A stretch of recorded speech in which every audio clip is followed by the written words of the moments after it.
সুন্দর না। সুন্দর দেখতে হলে সিরিয়ায় যান, ইরানে যান, মিশরে যান, সৌদি আরবে যান, কারে কয় সুন্দর দেখে। আবার ইউরোপ আমেরিকা ওগুলো সাদা, কিন্তু সুন্দর বলতে যা বুঝায় সেটা না। লক্ষ লক্ষ নারী আর পুরুষ একসাথে তওয়াফ করতেছে। দেখান পৃথিবীতে এরকম একটা জায়গা যেখানে নারী আর পুরুষ একসাথে চলাফেরা করতেছে, তারপরে দুইটা নারী হারায় না, দর্শিতা হয় না, লাঞ্ছিতা হয় না। আছে জায়গা পৃথিবীতে? থাকলে কোন, আমি আপনার সাথে যাই জিয়ারত করে আসবো।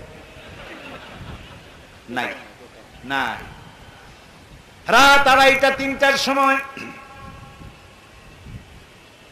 পরমা সুন্দরী যুবতী নারী পুরুষ সঙ্গিনী ছাড়া একাকিনী চলে যায় আল্লাহর ঘর তওয়াফ করে, তাহাজ্জুদের নামাজ পড়ে, আল্লাহর দরবারে মোনাজাত করে, লক্ষ লক্ষ পুরুষের মধ্য দিয়ে আবার নিজের ঘরে ফিরে আসে। কারো বাবার হিম্মত নাই একবার